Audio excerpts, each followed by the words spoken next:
Magandang hapon. Shabbat Shalom sa lahat ng mga pag-keeper. Ngayong hapon sa tanan, Wilson o Happy Sabbath tanan. Hapon.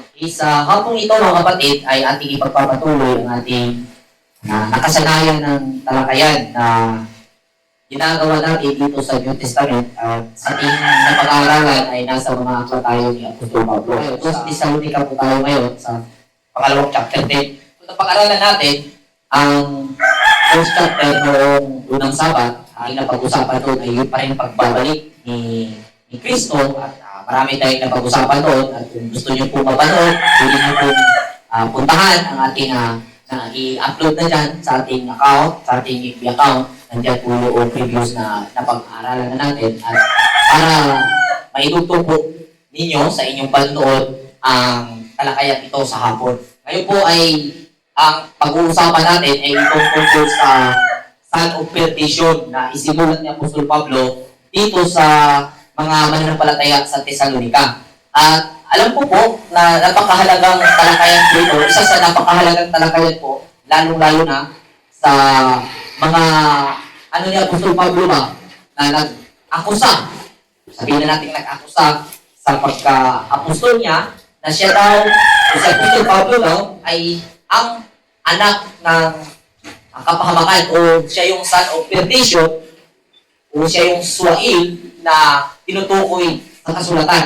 At sabi na, isinulat na niya una para idepensa ang kanyang sarili na hindi maalaman. Yan po yung mga sentimento na ating natanggap. Dahil minsan po, ang inyong lingkod ay napabilang sa grupo, kami po, napabilang sa grupo, nagtakwil sa pagka-apostol ni Apostol Pablo. At naka-recover po tayo at hindi po natin ikahiya na tayo po'y naging nagtakwil kay Apostol Pablo dahil sa patuloy na nangyayari na ganun po ang takbo ng pag-aaral na kinakasakutan natin o kinabibilangan natin ay mas lalong nalinaw po sa atin na mali po na itakwil sa Apostol Pablo dahil sa mga hindi naunawa ang isinulat niya dito sa mga tinaguga o sa mga mananampalataya ng kanyang sinulaan. So sa hapon ito, samahan nyo kami at tayo po ay mag-aaral dito sa sulat niya tungkol sa suwail o tungkol sa son of perdition. So simulan po natin mula verse 1 hanggang verse 3. Basahin po natin sa Bisaya version at sa inyo pong mga Bibliang gusto, pwede niyo po kami sabayan, English man, Tagalog man, o anong version na nais ninyo ay sabayan niyo po. Ay Bisaya po ang aming babasahin bilang identity din po na kami po ay mga Bisaya. Okay? Kapitulo 2, versikulo 1 ngadto sa 3. Hinuluwa mga igsoon, may labot sa presensya sa ating Ginoong Jesucristo o sa pagtigon ka nato ngadto kanila. Kami naghangyo kaninyo nga dili unta dayon kamo matayo sa inyong pangatarungan ni tumutan nimo nga makuratan kamo sa usa ka inspiradong pahayag o sa usa ka binaba nga mensahe o sa usa ka sulat nga gikan kanamo. Ingon ang adlaw ni Hawa ani ayaw tugutin may mabaldal kanimo sa bisan unsa mga paagi tungod kay kini dili mo abot gawas kung ang apostasya mabot una o ang tao sa kalapasan mapadayag ang anak sa kalaglagan. Amen. So, subliho na itong basa, Brother Bo, din sa version sa MPB. Kay lalong kayo ang version ay mong kabasa, New World Translation. Pasahon na ito din sa Brother Bo para po sa pagpamilawan o ang mga nananaw na maka-relate sila sa version na itong gamiton. So, MPB version, atong gamiton, Bisaya. Kapitulo 2, versikulo 1 at sa 3. Mahitungod sa pag-angin sa ating Ginoong Jesucristo o sa iyong pagtigon kanato aron pag-ikuban kanila, naghangyo ako kanino mga igsoon, ayaw ko mo kahikugan, dayon o kabalaka sa taho na ang adlaw sa Ginoo niabot na. Ayaw kinituhoy, bisa si gipasikad, paginis sa tagna o sa wali o sa sulat na kuno gikan kanamo. Ayaw pa mo palimbong, ni bisan kinsa, sa bisan unsang paagi, kaya ang maong adlaw, dili mabot, kung dili pa mahitabo ang katatusang pag-asa batok sa Diyos, kung dili pa mipunha ang taong iyawanon na gitagana alang sa impyerno. Amen. Okay, so muling napag-usapan ang pinaka dito, yung pagbabalik ng Panginoon. Para malagyan natin ang pundasyon ng ating pag-uusap sa hapon nito mga kapatid, magbigay tayo ng kaunti, maiksing paliwanag tungkol sa pagbabalik. So alam na po natin dito sa pag-aaral na inilunsad ng Tura Community, wala pong physical na pagbabalik na magaganap ang aming ipinahayag. Yan po ang aming pag-aaral o pagbabahagi.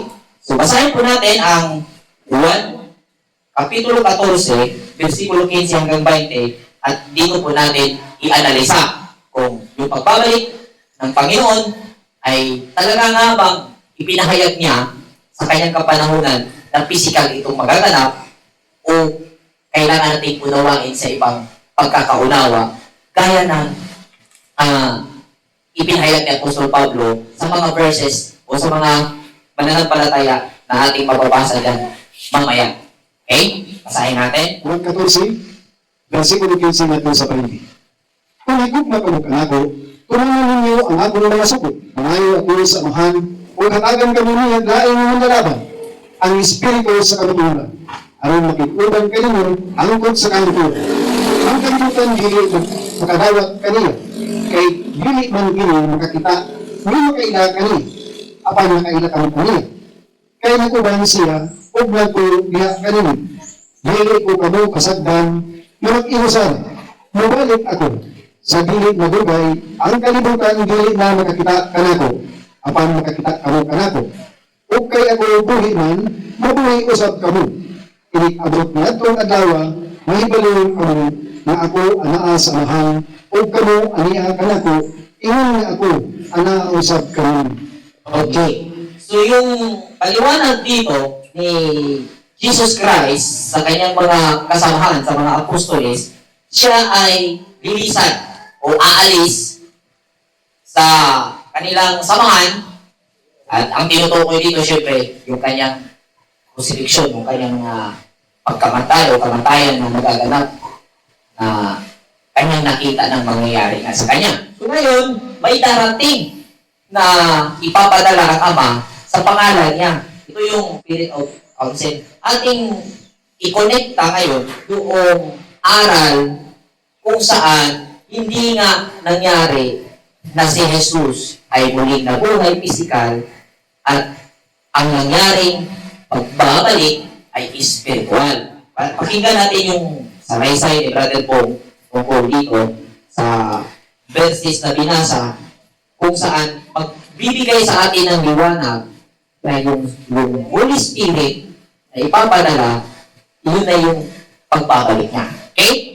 Pakinggan ang paliwanag ni Brother Paul tungkol sa talatang ito para inyo po ma-analisa. Ngayon hapon sa tanan, ini para na ko, ini ang ipagpadayan sa pagsaysay ng kamaturan base sa akong nabasa din sa Biblia.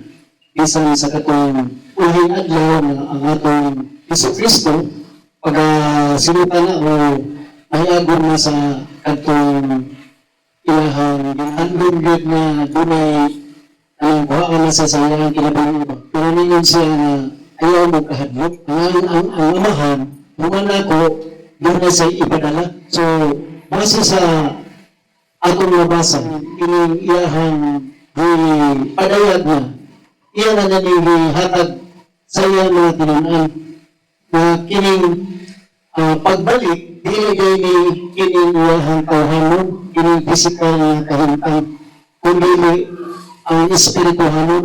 Kay unsaon man pagpakituban sa namatay na kung ato ni sutaon na unsaon man ato pagpakituban atong namatay na karon moingon nga niya kanako naa kaninyo o niya kanatong tanan nila iusa diha sa amahan. Praktikal nga panahon na bisan ang katong sila mismo sa ilahang kaugalingon at atong kanadto nahibalo na yun po na wala yung bumalik na physical. So, meron sa atong kahintang, kay sayod ko na sa mga tuon yun, balik na ito ang pagtuon ba, pero doon ay pagsabot ba na kung sa lagi itong nabasa, wala na ito, pero usahay, dili na ito kasabtan na kining atong pagbasa, doon ay kinahanglan sa atong kaugalingon ato ni siya i-analyze kung unsa ba dili ka makahatag kanato o katinawan sa atong pagtuon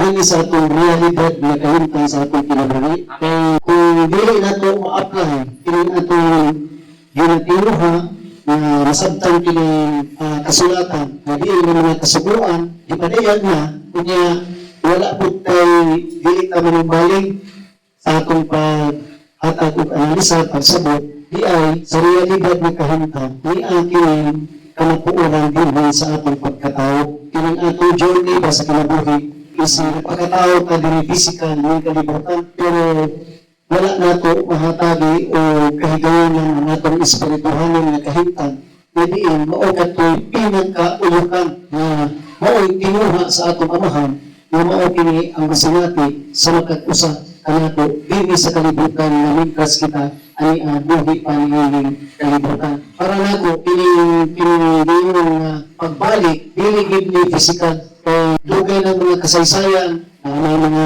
inilusot po labi ng mga kahimtang ang mga istorya nga wa pa man gyud nakakita yun pagbuwak pa yung katestimonyo na nibalik siya dinis kalibutan o niingon nga maunay langit, maunay ang kuwan, wala yun sa katapusan na ipadayan kanibaw ngayon nga haduol na, diha kanamayon kay haduol na ang mga ulahin adlaw diha nagyapon na sa atong kahimtang kaya sa atong kahimtang kita kining atong physical na tawas na malabaw pero ang atong spiritual na kahimtang hangtod ni sa kahangturan mintras na apay tao buhi dinhi sa kalibutan magpabilin daw ang espirituhanon ngadto kanila. Okay, salamat kayo, Brother Bong. So, paliwo ay, translate ko po yung pinaka-short na Tagalog version. So, sa ni Brother Bong, ay TV na para sa kanya, mga kapatid, wala talagang physical na pagpapagin. Dahil yung espiritu na ipinangako, kung sa isipan natin iproseso ba na unawain, sinabi, kung nasaan kayo, naroon siya, may intindihan nyo na ako'y sa Ama at kayo'y sa akin at tayo'y iisa. So, hindi talaga nangyari na yun ay physical na magaganap o kaganapan na isinalay sa ni Jesus Christ dito sa kanyang mananampalataya. So, yung conclusion na sinabi ni Brother Bo ay wala talagang physical na pagpapalik. And yun ang sa pilosopo, wala namang nakapagtestimonyo na mayroong namatay, na bumalik, at nagsasabi yun ang langit, wala naman. Di ba? So, mayroon mang mabubasa na inilalarawan dyan sa Lucas, sa taong mayaman at yung leprosy, Lazaro, ay ano po ang bingay ba na sukilanon, panag-ingnan, dili to literal o dili to realidad na nahitabo. Panag-ingnan na istorya o sabihin natin paano yan sa Tagalog panag-ingnan, nalitulan ang salaysay ni Misaya para kunan ng aral para sa mga nakilo. Patuloy tayo ito sa topic nating pag-uusapan. Ang sunod na verse nating babasahin ay itong nasa Lucas, Kapitulo 17, versikulo 22. Para ating bigyang liwanag sa ating pangunawa, yung sinabi na bago dumating yung Panginoon, may sinabi si Apostol Pablo, huwag kayong maniwala na may magsasabing, nandito na Panginoon, dahil bago maganap yun, maihayag muna ang son of perdition. So, basahin muna natin ang Lucas, Kapitulo 17, versikulo 22 hanggang 25. Lucas 17, versikulo 22 hanggang 25. Kunya, minili siya sa mga tinunan. Mabot ang panahon na mangandoy kamo pagtanaw sa usa sa mga adlaw sa anak sa tao. Apan dili gayud kamo makakita kini. Adunay daghan nga ngayon. Tuwa dito, o di adiri. Apan ayaw kamo pag-adto aron pagsusi niini. Tuwa nga ang kilat taglas sa kalangitan. Ikan sa usa kabahin niini ngadto sa pikas nga bahin. Mausab unya ang pag-abot sa anak sa tao. Apan ang una sa tanan kinahanglan mag-anto siya. Pag-ayo o unya isalipway siya sa mga tao na nagpuyo niining panahon na karon. Okay. So, bago darating yung anak ng tao, siya'y itakwil muna. Sa sinabi dito, mapapansin po natin, pag may nagsasabi na kung mangangarap na yung tao, kung bagang inaasam na ng tao na gustong tumingin o gustong makakakita sa Panginoon, yung anak ng tao dito, yung Panginoon ng tinutukoy sa ibang version, ay mayroon nang magsasabi, nandun siya, naroon siya, nandito siya. Ang babala, kasi ang salaysay na ito, galing mismo ni Jesus Christ, galing mismo kay Yeshua. So, ang sabi niya, huwag kayong maniwala. So, dito mo ngayon, ilagak ang analisasyon o yung iyong sentido mo, yung pangunawa, to analyze at i-analyze na ang nito, yung talata, kung ano yung possible na pagdating. Kung pauna ng sinabi niya na may magsabing naroon, nandoon, nandito, at ang sabi niya, huwag kayong maniwala, may malinaw na pahiwatig na hindi nga literal na magaganap ito. Amin po ba? Amen. Dahil wala roon, wala doon, wala dito, wala, sabi niyo, wala. Huwag kayong magtiwala. Malinaw na kung may magsasabi na nandun ang Panginoon bumabalik o babalik siya soon, bukas, mamaya, doon o dito, hindi totoo. Kasi pauna ng sinabi niya na huwag kayong magtiwala. Kung nandyan na po kayo sa stage of uri ng analisasyon, sa level ng analisasyon na sinasabi ko, try nyo pong iikot ang inyong paningin spiritually sa analisasyon. Wala pong physical na magaganap na pagbabalik. Wala pong physical na anyo na babalik. Yun po ang ating nakikita. I-continue natin yung pagdating ng anak ng tao, ng anak ng son of perdition, una siyang darating. So ang sabi niya dyan sa baba, bago mangyari ito, itatakwil muna siya sa lahat. So, pag sinabing itatakwil siya sa lahat, at wala itong kaganapan sa physical na mangyayari, ang sinasabing pagbabalik ay spiritual. Gaya ng ating naipaliwanag kanina ni Brother Bo, tulad ng salaysay niya, una na niyang sinabi sa mga apostolis, sa Juan, sa sulat ni Juan. Ngayon, dito sa Son of Perdition na unang darating, ang sabi, ito yung palatandaan. Yan yung sabi ni Apostol Pablo. Ito yung palatandaan na darating na yung Panginoon. Dahil bago siya darating, unang mailantag, unang dumating ang anak ng kapahamakan o yung suwail. Ang sabi dito, taong yawanon. Sa Bisaya pa, taong yawanon. Tao sa kasamaan. Kung inyo pong maaalala, mga kapatid, yung ating naging talakayan sa unang Tesalonika, nilinaw po natin kung ano yung tao. Balik tayo sa pundasyon. Kung unang darating ang tao na may dala ng kapahamakan, hindi ito pwedeng ituro mo na yan yung son of perdition, na ituro mo, yan, false prophet yan yung son of perdition. O kaya sabihin mo, ay yan, son of perdition yan. Hindi mo pwedeng ituro dahil tao ang sinabi dito. Hindi mo pwedeng ituro sa physical na tao dahil ang kaganapang ito nagpapahiwatig sa bawat individual. Kaganapan po ito sa individual na bago mangyari sa kanya ang realization, kasi yung Son of Man na makakapagpatawad ng kasalanan ay realization po ito na nangyayari sa kada isa sa atin. So, bago mangyari ang realization, nangyari po na naging mapagmataas ang tao. Kaganapan po ito sa bawat accomplishment ng pag-uugali ng isang mananampalataya o isang tao na nagsisikap. Lahat naman nagsisikap dahil ng bawat isa sa atin ay nagsisikap na mapabuti ang ating sarili. Itong son of perdition na dumating, ito ang ugaling suwail ng bawat isa sa atin. Yung bang garbuso, pag mataas na ugali ang nag-arise sa sarili natin. Ito po yung mapapansin mo. Pagka ang isang tao, siksik sa kaalaman, kapag mataas yan. Kapag nalampasan niya ang dala ng binubos yung pagkasing iba yung kaalaman kaysa karunungan. Yung knowledge at wisdom, iba po yun. Yung knowledge, pagka yun ay nag-mature, nagiging wisdom. Amen. Kapag nasa tugatog ka na ng ng kaalaman, mapagmataas ka. Isinulat yan ni Apostol Pablo na mas importante ang pag-ibig kaysa kaalaman. Kasi ang kaalaman nagbubunga ng pagmamataas. Ngunit ang karunungan ay nagbubunga ng pag-ibig. Naging issue kasi dito sa mga mananampalataya sa Thessalonica na dumating na daw ang Panginoon. Kaya, dali-dali isinulat ni Apostol Pablo, masasabi kong dali-dali kasi ilang chapter lang to eh. O, 3 chapter lang. Na sinundan niya ng sulat, nung nabalitaan siguro niya, na yun ang umalat na issue roon, na bumalik na si Panginoon, sumulat siya.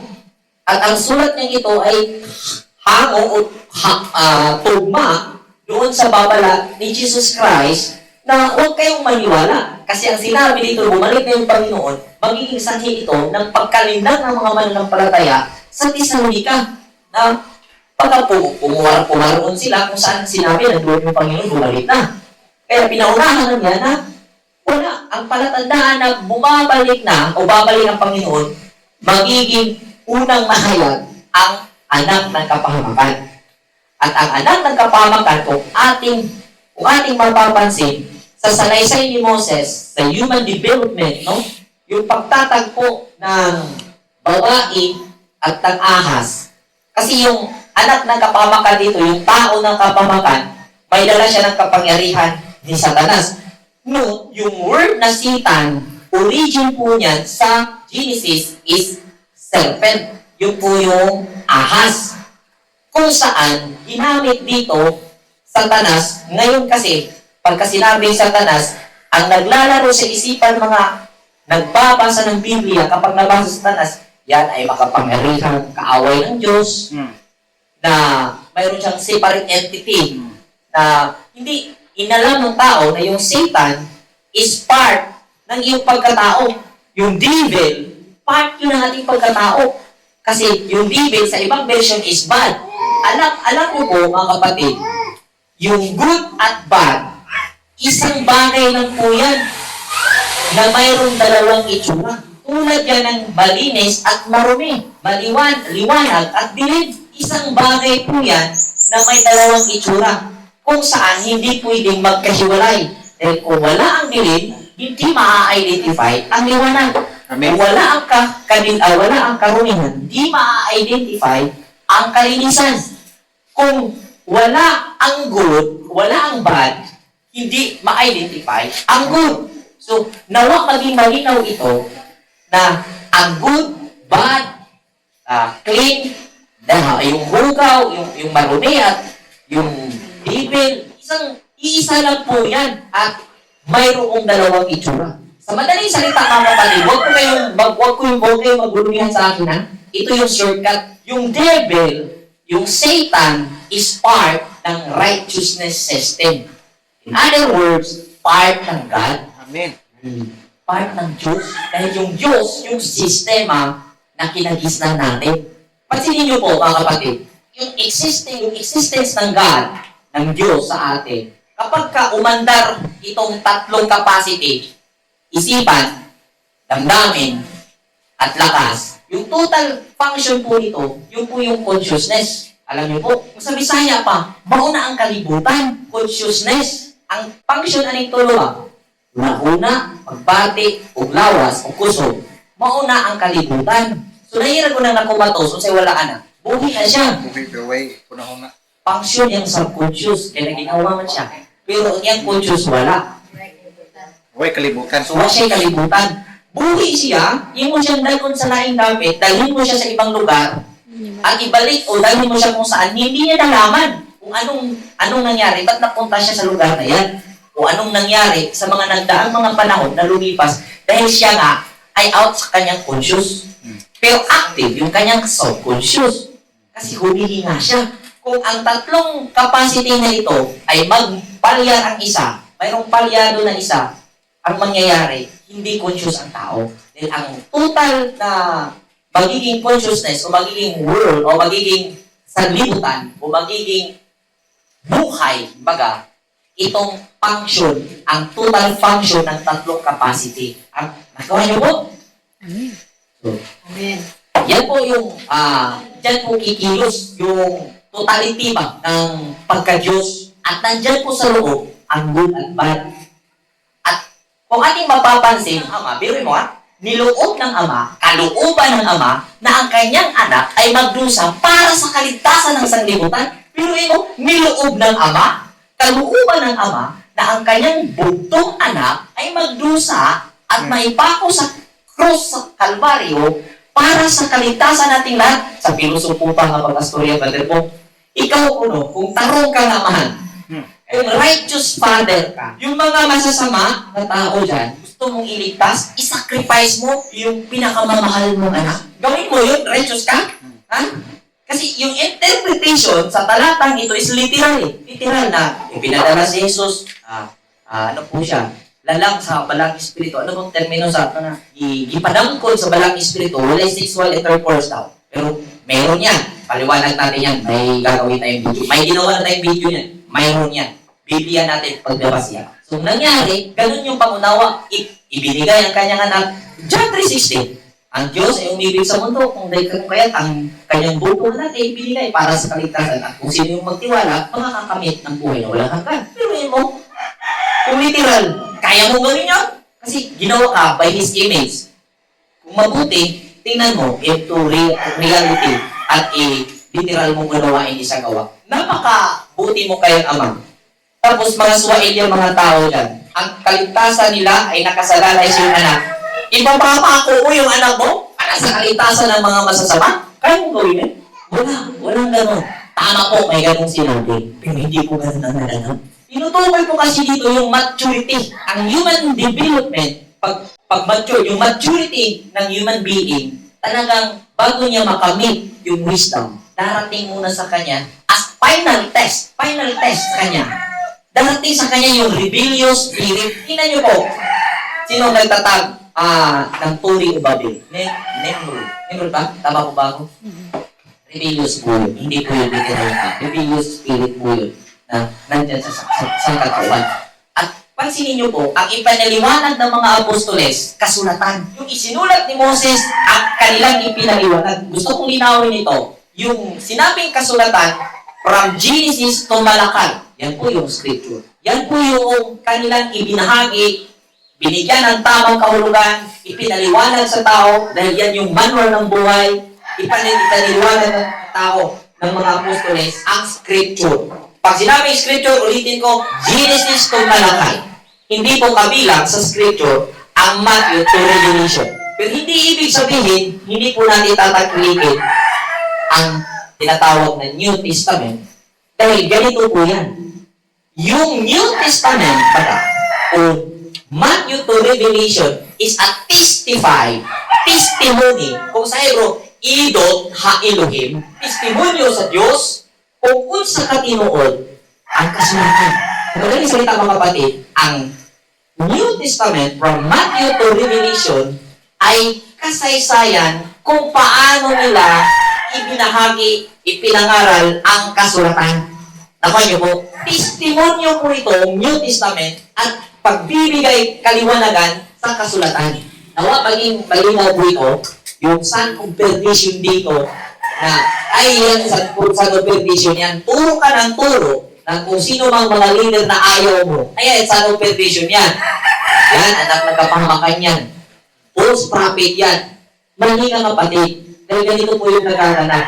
Lilitaw sa kalagitnaan ninyo. Saan ba yung kalagitnaan? Hanapin mo. Saan ba yung kalagitnaan natin? Kung sa Bisaya pa, mutungha diha sa inyong taliwala. Before ko ninyo patuhon, tuloy asa ko, asa David ang tunga. Asang tunga. Kung ma-identify niyo mo ang tunga-tunga, diba sa inyo, atong kaugalingon, ito ko literal na.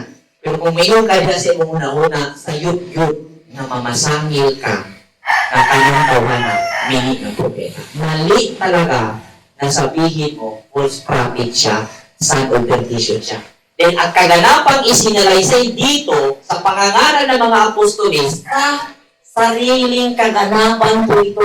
Mula Genesis to Revelation, kung sa modern termino po ito, physiology po ito, physiology book po ito, study of the human origin.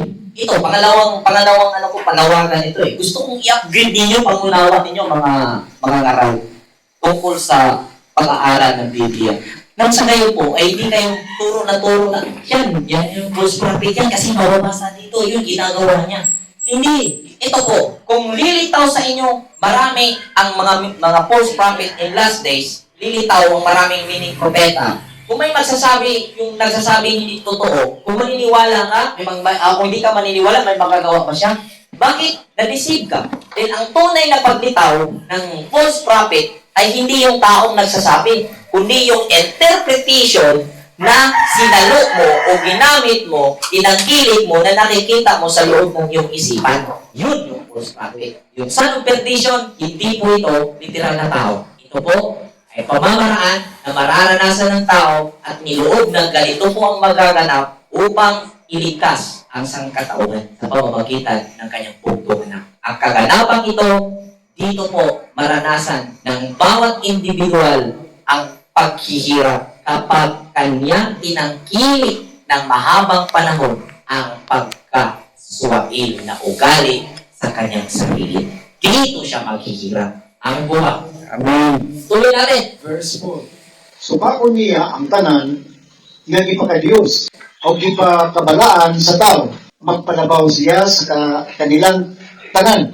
O gani, musulod o mulingkod siya sa templo sa Diyos o muangkon na siya Diyos. Amen. So, yung sinabi dito na anak ng kapahamakan ay hindi niya kikilalanin ang lahat. So, gaya ng nasabi ko kanina mga kapatid, ito yung label ng pag-uugali ng isang tao na mapagmataas. Wala siyang hindi niya kikilalanin ang anumang payo, kumbaga, wala siyang sasantuhin. Yung ugali na may swail na manifestation. At dito tayo mag-focus mga kapatid sa sinabing uupo siya sa templo ng Diyos. Ngayon mga kapatid, ang akala ng marami, ang templo ng Diyos ay building ito. Ngunit, sa babasahin natin mga bersikulo, ito yung nasa unang Korinto 13:16. Basahin natin. No, basahin natin dyan para yung 2 Corinthians ka lang. 2 Corinthians 6:16. 2 Corinthians chapter 6 verse 16. Managsama ba ang templo sa Diyos o ang sa mga Diyos-Diyos? Kay kita ang templo sa Diyos na buhi. Ingon nga gisulti sa Diyos. Magpuyo ako o magkig-uban sa akong katawan. Mahimo ako nga ilang Diyos o mahimo sila nga akong katawan. Okay. Nilinaw ni Apostol Pablo dito yung templo. Yung templo ay tayo. Yung sinabi sa Thessalonica, uupo yung anak ng kapahamakan, yung son of perdition, sa templo ng Diyos. So malinaw na hindi ito literal na tao ang pagdating nito, kundi kapamaraanan ito na magiging priority ng individual sa panahon na siya ay nagkaroon ng ugaling mapagmataas. Yung bang hambugiruhon ba? Yun po yun. Kasi yung templo ng Diyos dito na sinasabi, hindi po yung building, kundi yung po yung ugali. Yung tao na kung saan ang ugali niya ay naging priority, yung mapagmataas na ugali na kanyang ginamit na pamamaraan sa pamumuhay. At dito sa 1 Corinthians 3:16, dito Tagalog version, huwag dayain inuman ang kanyang sarili kung may nag-akala siya ay matalino ayon sa sanlibutan ito. Aminin niyang siya ay mangmang upang maging tunay na marunong. Sa 16, ito ang sinabi, hindi ba ninyo alam na kayo'y templo ng Diyos at naninirahan sa inyo ang kanyang Espiritu? Yun ang sinabi ko mga kapatid na yung pagdating ng Diyos o paghahari ng Diyos, sinabi din ito ni Jesus Christ sa Luke chapter 17 verse 20 to 21. Basahin natin ko yun. Sa Lucas 17:20 hanggang 21, naging katanungan ito kung kailan darating yung paghahari ng Diyos. Kasi kapag kaharian, may templo yan, may trono. Lucas 17:20 hanggang 21. Lucas 17:20 hanggang 21. May mga Parisiyo nga nangutana kay Jesus, kung kanus maghari ang Dios, mitubag siya. Ang paghari sa Dios dili butang nga inyong makita. Walay makaingon ani ara o ato ara, kay ang paghari sa Dios anaa sa sulod ninyo. Ang tuara. Yung palang panghahari ng Diyos, andito sa loob natin.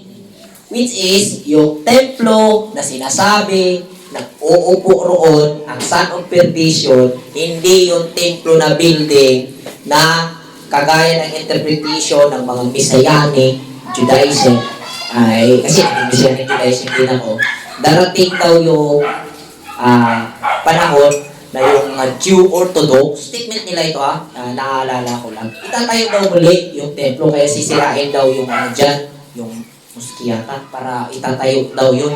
At mag-appoint daw ang Greek rabbi, may isang rabbi din na siyang magiging Kohen Hagadol, high priest, yun daw ang son of perdition. At matapos daw mangyari yun, mga kapatid, yun ang kanilang go signal na matapos yun mangyari, darating na si Yeshua HaMashiach dyan sa Alabahab. Which is, ngayon po kung sasabihin, mali ang interpretation iyon dahil ang templo mismo nilinaw ni Jesus Christ, nilinaw ni Pablo, na ito'y ang ating mga sarili. Kagaya ng paghahari ng Diyos na tinanong ng mga Parasiyo, hindi mangyayari ito ng loob dyan. Hindi. Dahil ang kaharian ng Diyos ay nasa sa inyong loob, nasa inyong sarili. Yung sinasabi ko kaninang function ba na nagiging sanlibutan or nagiging consciousness.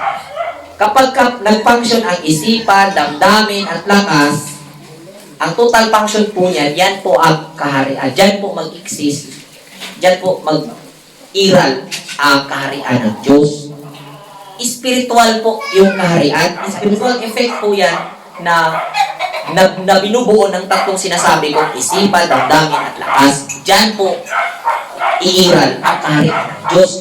Yan po ang templo ng Diyos. Kapag nabalansi itong ginamit ng tao, magiging sasagana at magkaroon ng kapayapaan ang pamumuhay ng tao. Pero kapag uupo dyan ang son of perdition, ang anak ng kapahamakan, ang taong yawan o kung sa Bisaya pa, magiging masisira ang kanyang buhay kung magkaroon ng kapahamakan dahil dala ng pamamaraan na mapagmataas. Dahil kung mapagmataas na pamamaraan ang ginamit ng tao, siyempre, kung ano yung epekto ng mapagmataas na ugali, yun ang kanyang matatamasa at paghihirap ang kanyang mararanasan.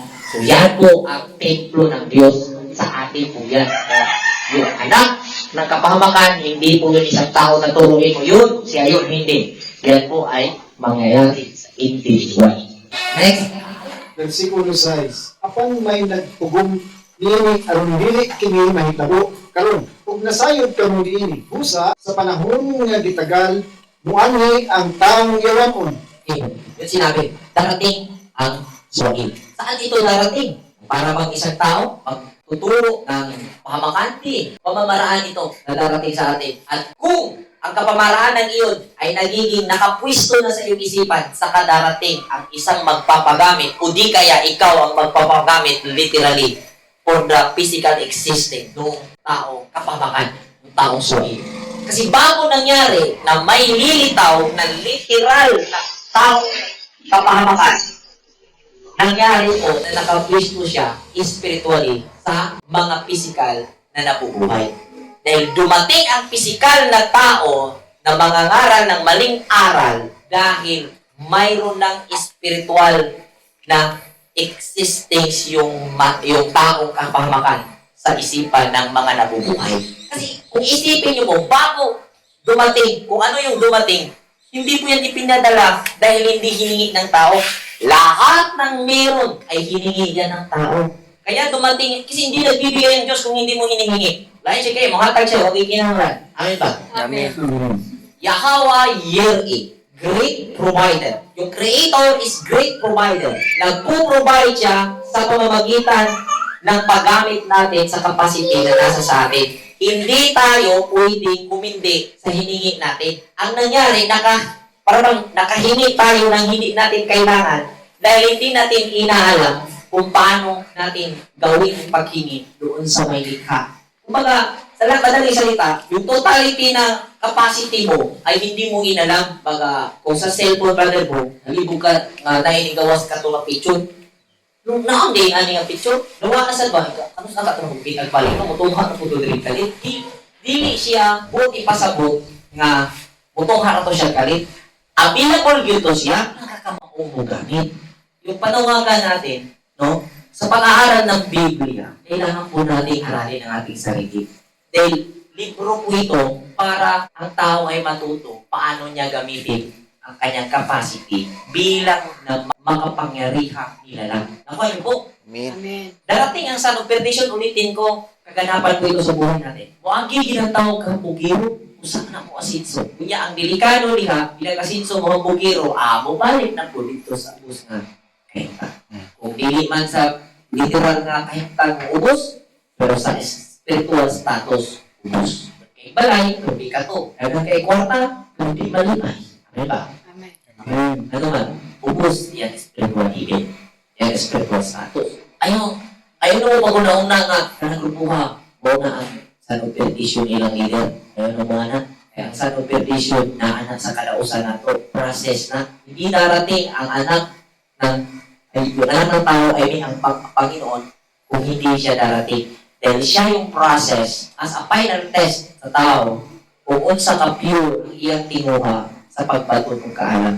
Kung gaano ka pure yung kanyang kasing-kasing, yung kanyang puso para magkaroon ng karunungan. Kasi yung karunungan, yung puno o Panginoon. Yung Panginoon, karunungan. Okay? Tuloy natin. Verse 8. Unya, ang taong yawan muanhi o patyon siya sa Ginoong Isus. Pinaagis sa huyok o sa kasulaw sa iyang pagpadayag. Okay. Pag yun siya sa Ginoo, papatayin siya ng Panginoon sa pamamagitan ng kanyang liwanag. Bisaya kasulaw, liwanag po ito. Kung natin mapapansin, marami po, di ko na po babasahin sa, kayo mo maghanap, nandyan po sa Psalms. Ang liwanag, yun po yung katarungan, yun po yung pagkamatuwid ng Diyos. Yung Panginoon dito, na pinasabi Panginoong Jesus, yun po yung karunungan, yung rebellious attitude mo, kung mahal mo ang Panginoon, ang sabi niya, sa binasa ni brother po kanina sa umpisa, if you love me, keep my commandments. So, papatayin ng Panginoon ang anak ng kapamakan. Yan po ay kaganapan sa sarili natin na pinili natin ang sumunod doon sa makatarungan at justisyang kaparaanan na naging realization natin habang naghihirap tayo nung tinangkilik natin ang suwain na pag-uugali. Amin po ba? Amen. Sayod naman siya sa tul, basta dili sa gulang o karang tulo-tulo, quick ka na, o ng mga satanas. Sayod na niya siya sa tul, kay gahit niya sa atong kinabuhi. Amin pa? Parayon ta? Verse 9. Ang taong yawan muanhi nga may gahom ni Satanas o mahimo sa tanang matang sa milagro o mga buhat katingalahan. Gamiton niya ang tanang paagi aron malimbungan ang pagalaglagon. Kay wala man nila dawatan o gigugmaa ang kamatuoran nga makaluwas unta kanila. Amen. So, darating yung anak ng kapahamakan, dala ang kapangyarihan ni Satan. Yung Satan, ang kapangyarihan niya dito, deception po ito. Deception po ang tinutukoy dito. So, kung maaalala po natin, yung pagtatagpo ng babae at ng Satan. Yung babae dito, hindi po ito babae na isang babae. Mayroon po tayong pag-aaral na ibinahagi na dyan. Ito'y, kasi pagka-babae, figurative po ito sa katawan. Ang Satan dito, na nagtatagpo, wala pong physical na nagtatagpo yung babae at yung ahas. Biruin mo, ahas, nalupo yung babae. Napakapatasya naman ang analysis na ginawa natin. Biruin mo, ahas, nagawang nalinlang ang babae. Literal na ahas. Hindi po ganun. Figurative way of, ano po ito, pagsusulat. So, yung ahas, kung ating mapapansin, sinabi ni Jesus Christ, be wise like a serpent, be humble like a dove. Sumasalamin o sumasagisag, nagpapahiwatig ng kaalaman ang serpent. Ngayon, ang pagtatagpong ito ay sa isipan nangyayari ng bawat tao. Yung interpretation na ginawa natin, suporta sa sinabi ko kanina at nagpapalinaw na ang kaganapan ng pagdating ng anak ng tao at ng Panginoon ay hindi po literal mangyayari. Nangyayari po ito, patuloy nangyayari po ito spiritually sa bawat isa sa atin. Amen. Ang nangyari na pagtatagpo, kailangan po natin, ang tawag doon sa, yung ma-identify ba, yung boses ng Panginoon at busis ng anak ng kapahamakan. Kailangan ma-identify mo, dito kasi yung final test yung good at yung bad. Kasi yung good at bad, magkatabi lang yan. Kasi di yan, magkadikit yan, hindi yan pwedeng paghiwalayin. Although kapag nalaman mo at nakilala mo ang karakter ng good, ay talagang dali mo maunawaan. At kapag nakilala mo yung karakter ng bad, madali mo maunawaan. Kung tingnan mo lang, literally, natingin, wala kang isa sa gawang pares talaga. Kasi gagayahin talaga ng fake yung tunay. So yung deception na mangyayari dito sa atin, yung dala ng marami kang kaalaman, ang uos mo na ugali sa'yo, tama ko paglaban mo to.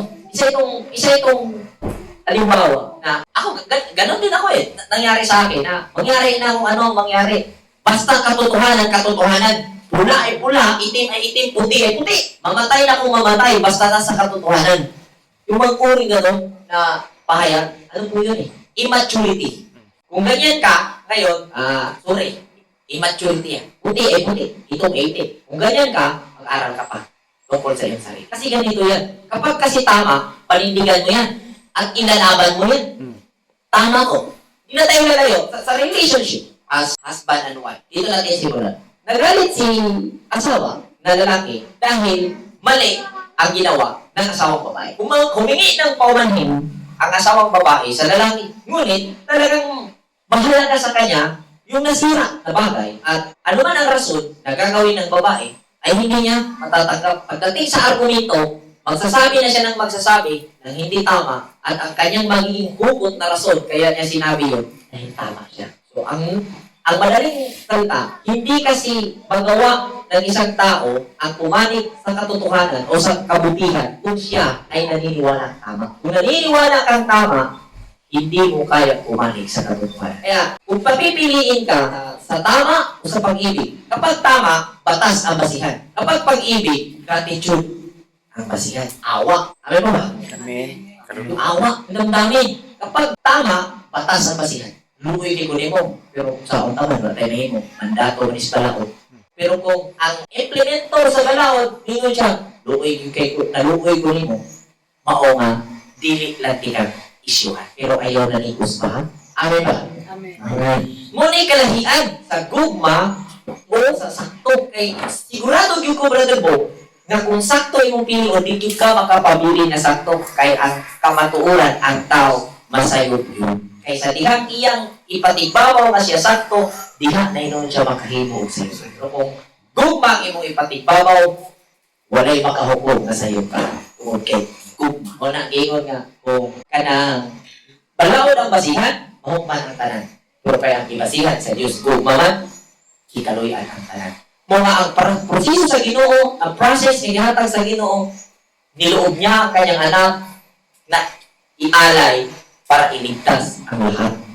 Yun ay ang wisdom na itinakwil ng tao dahil gusto niyang maging mapagmataas. Yun ang sinabi na bago ang kanyang pagbabalik, bago mangyari ang pagbitaw o ng kanyang glory ng Son of Man, yung Panginoon, siya'y itatakwil muna ng sangkatauhan. Maunay mahitabo.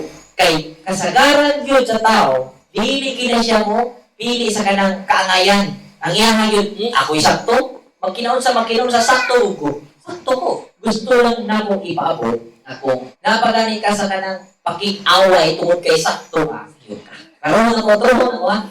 Kung naagit ka na sa batasan karon kung pasayaw na ako, tagalogin ko niya.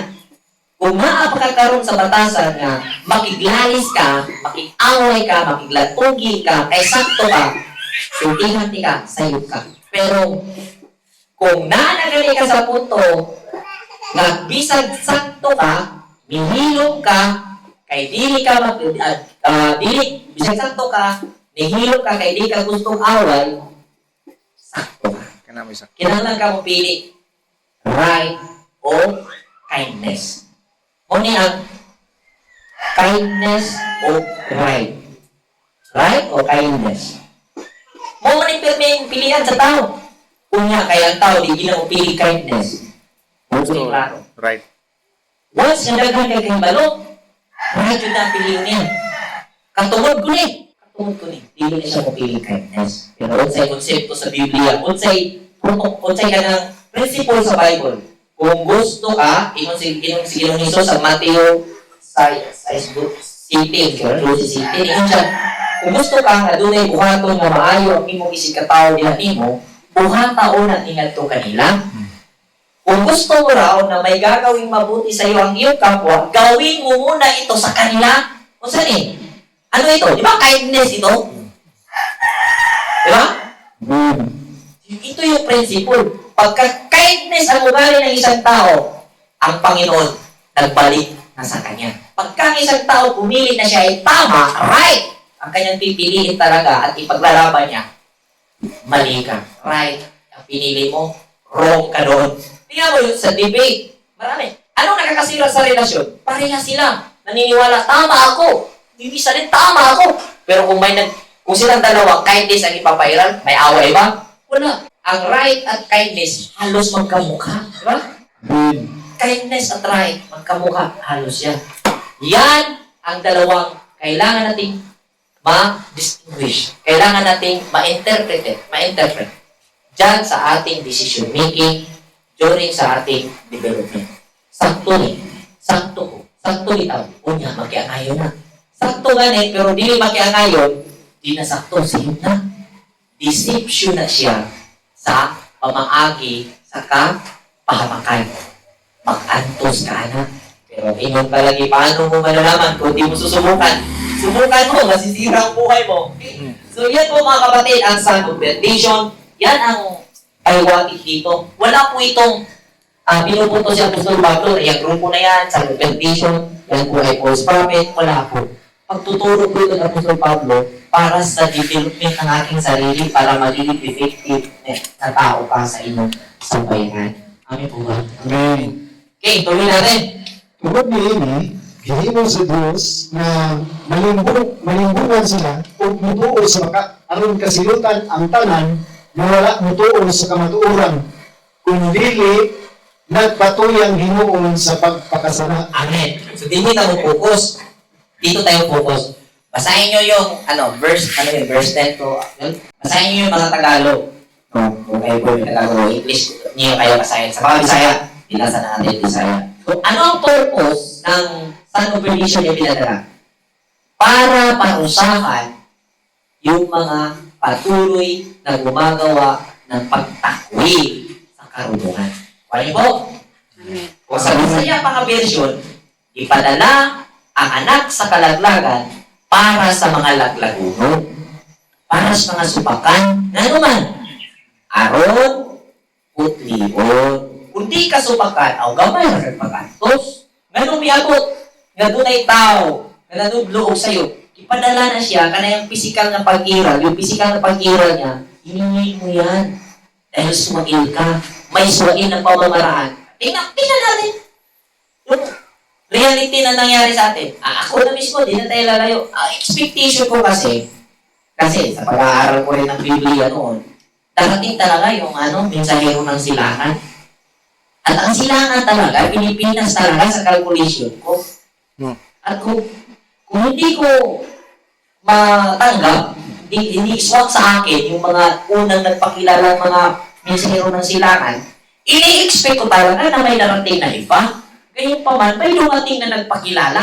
At hindi man nagpakilala, pero inassume ko na sa sarili ko na yun na yung pinadala ng Ama dahil hiningi ko. Tama nga, pinadala nga ng Ama dahil hiningi ko nga kung hiningi nating mga nag-expect. Diba po? Amen. Dahil He will provide. Kung ano po yung expectation na inilakat natin sa ating sarili, sa ating puso. Inilakat natin yun eh. Kaya dumating. At nung dumating, dahil hindi nga siya ang totoong mensahero, di natin naunawaan, gumawa siya ng hindi tama. Amen po ba? Nang sa gayon, nung naranasan natin ang kahirapan na ginagawa ng mensaherong piki na inaasahan natin, naghanap tayo sa katotohanan at nang maunawaan at intindihin kung ano talaga ang tunay o sino o ano ba talaga ang pag-iral ng mensahero ng silangan.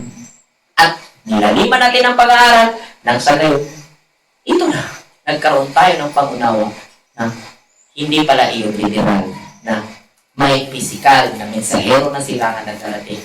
Yun pala ay kaganapan sa sanlibutan at ang sanlibutan, total function pala ito ng tatlong capacity, yung isipan, damdamin at puso na lakas natin, yun pala ay ang sanlibutan. Dahil pag nagpalyar yan, wala kang ma-identify na bagay sa sanlibutan. Wala ka sa mundo. Ingon pa sa mga Bisaya, why kalibutan?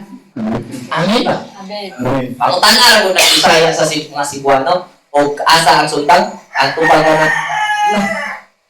Uy, kalibutan. kalibutan na. Buti pa sabot, hindi siya conscious. Ana, kung asa. Kasi sa Tagalog, wala man yan. Na, pag tinanong mo, hindi ko alam. Yun ang sagot. Pero sa mga Bisaya, pag nagtanong ka, di niya alam, tinanong mo yung walang alam, sabihin ka, kalibutan ko na. Wag ko, kalibutan na. Nag-repair yung salitang kalibutan sa kaalaman. Kapag nagpalyar yung isa sa capacity na sinasabi ko kanina, wala kang kalibutan. Amen po. Amen. Dumating para sa mga nagnanais ng kapahamakan. Ano yung ipinuputap natin ang gusto natin, ipapadala ng Ama yung hiningi natin. At kung ano ang resulta, dahil hindi yung tama, hahanapin natin yung tama. Pero kung magmamatigas tayo, maghihirap tayo ng maghihirap. Yun yung kapahamakan na tinutukoy na binasa natin. Talagang ipipilit mo kahit tinuruan ka na sa kaganapan, tinuruan ka na sa realidad na nangyayari, resulta sa hinihingi mong dumating, at tinuruan ka na sa realidad na naganap, pangyayari, hindi mo pa rin, ipipilit mo pa rin na, sinusubukan na tayo. Sinusubukan na tayo ng Diyos, ikaw rin ang sasagawa ng drama sa isipan mo. Ay, sumayan ka sa ginawa niya. Patayin ng Diyos ko. Ay ko. Sultihan ka, hindi ka ko. Palaglag ka yun. Yung kapamakan na tinutukoy dito, yung paghihirap na daranasin mo, dahil sa katigasan ng ulo mo, dahil di mo tinanggap ang karunungan. Yun ang sinabi. Amen. Amen. Tuloy. Tuloy sa versikulo 13. Pangaisoon, ang aing magpasalamat kami sa Diyos kanunay, tungod kaninyo, nga gihigog nga sa Ginoo. Kaya gipili kamo sa Diyos, aron maawit unang maluwas, pinaagi sa gahom sa Espiritu, o pinaagi usab sa inyong pagtuo sa kamatuoran, aron mahimo kamong walaang katawhan sa Diyos. Mao kini ang puyo sa Diyos sa iyang pagpili kaninyo, pinaagi sa maayong balita na aron giwali kaninyo, aron makaambit kamo sa himaya sa atong Ginoong Jesucristo. Busa mga igsoon, ang pili ang mga kamatuoran nga aron gitudlo kaninyo, pinaagi sa pagwali o sa sulat. Amen. Hindi ang ampinan ani, hindi yung paagalan ang sulat literally, kundi yung essence. Ang essence. So, balik tayo dito sa sinasabi, nagligtas sa inyo sa pamamagitan ng Espiritu at katotohanan. Pag sinabing Espiritu, ito po yung karunungan na raw materials pa, baga, dumating sa atin. Pagka sinabing katotohanan, nung ginawa mo yung udyo pa, baga, yung guide na nasa isipan mo, nung ginawa mo, yun yung katotohanan, effect noong salita. Yun yung magandang balita. At ang epekto katotohanan dahil nung isinabuhay mo, nakita mo ang reality. Yun ang nagligtas sa'yo. Kaya kung tuko ka muna tao, hindi nakita sa resulta. Muna, yung spirito at katotohanan ang magliligtas sa tao. Yung Espiritu, yung Holy Spirit, yun po yung guide na dumating sa iyo, hango or produkto, sabihin natin, katumbas ng quality ng iyong puso na siya nire-reading ng system ng pagkamatuwid ng Diyos. At kung ano yung reading ng puso mo, yun yung quality ng isipan na mag-a-appear sa iyo, yung quality ng guide na darating sa isipan mo, yun yung spirit. At nung ginawa mo, doon mo napatunayan, nakita, yun yung katotohanan. Yung sabihin ka, mauna yan, kamaturan. Kamaturan, yung wali mo buhata. Sakto yan na. Ningong kanikal kamaturan, wow, visible. Experience ni mo na. Amen. Nasimati sa Bisaya. Naranasan sa Tagalog. Amen? Amen. Yan po ang total image sa wisdom na nasa sa iyo. Yan yung essence ni Kristo sa buhay ng isang mananampalataya. Pag niligtas, sabi niya po sa pag niligtas, salamat kami sa Diyos at niligtas, pauna na kayo niligtas ng Espiritu at katotohanan. Yung aral, pinapaingatan dahil sa pamamagitan ng aral, yun yung magandang balita, na-activate sa kanila ang kanilang sarili at nag-put up sila ng pure desire at yung kanilang, ang quality ng kanilang pure desire, yun yung nagiging, anong tawag termino? Sabi siya, pamoy, naging mo basihan sa Ginoo ba? Naging mo basihan sa Diyos. O naging basihan ng Diyos upang mag-provide siya ng isipan, ng quality ng darating sa iyong isipan. Kumbaga, ganito po yung perfect example niyan eh. Sa school, sa isang classroom, maraming estudyante, 30, example, 30. Isang maestra, isang pag-aaral lang, isang nagsasalita lang.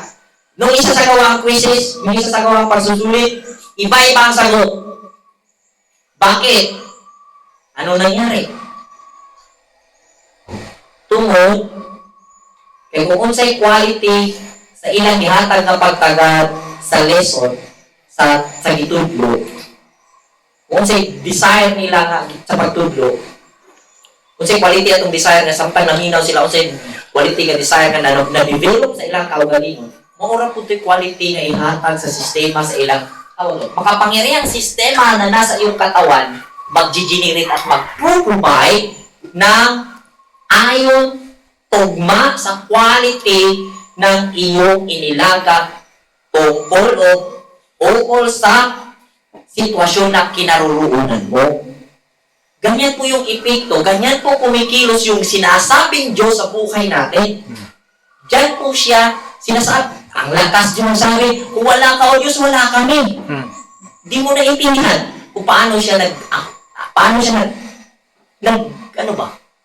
nagsasagawa din sa buhay natin. Kaya sabi ko, sa modern termino, itong Biblia, physiology book ito, pag-aaral po ito sa spiritual aspect ng pag-aaral na isinasagawa ng mga Hebreo. At itong sinsya ngayon sa science, pag-aaral, na isinasagawa sa mga Grego. Yan po ang pagkakaiba sa Hebreo at Grego.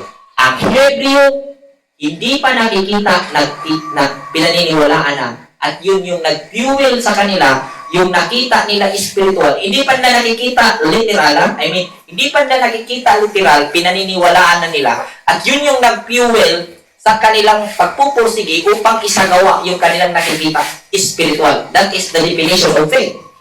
Klaro. So, pag sinabing sa Griego, ang tawag po dyan, experiment. Kung ano yung magiging kahihinatan sa eksperimento sa kanila i-declare at pagpaniniwalaan. Yan po yung pagkakaiba. At pipiliin ko ang kamamaraanan ng Hebreo. Magtiwala ako sa spiritual na nakikita, yan po ay mangyayari through imagination, through prayer, through meditation, at ang lahat ng bagay ay maging positive. Tuloy natin. Versikulo 16. Tinawag unta nga ang atong Ginoong Jesucristo o ang Diyos nga atong amahan nga nahigugma kanato o naghatag kanato walay katapusan nga kanasig o maayong paglaom pinagi sa iyang grasya. Magdasig o maglikod kaninyo sa buhat o pagsulti sa tanan nga maayo. Amen. So, yung pagpapasigla ng Diyos, ng karunungan, tuloy ito, yung Panginoong Hesus, yung sinasabi dito, magbibigay kalakasan, kung gaano po natin binigyan importansya yung pagkamatuloy at yung dumating sa iyong guide, dumating sa iyong kitawag nilang inner voice, spirit of counselor, spirito ng manlalaban. Kana, kung unsay importansya na imong gihatagan na tayo nga moabot siya, muhata dayon, na tayo ay pagtagad, na more mo siya na kanang tagapagtagad, magkada po yung kanang kahait sa iyang quality. Sulayin ninyong mga iksol. Kana bitaw, makabuhat kag di makalabay kag basura. Nagalugod ko. nagtapon ka ng basura, parang wala nang sa isipan mo, natatapon ka ng basura sa daan. Plastic ng basura. Tapos, natapon mo. Tapos biglang may nag-intervene sa iyong isipan. Uy, mali yun. Nung narinig mo yun, balikan mo, kunin mo yun. Kunin mo yun at ilabay mo yun properly. Ilabay mo ng maayos, itapon mo ng maayos. Mapapabigla ka na lang sa susunod na mga kaganapan.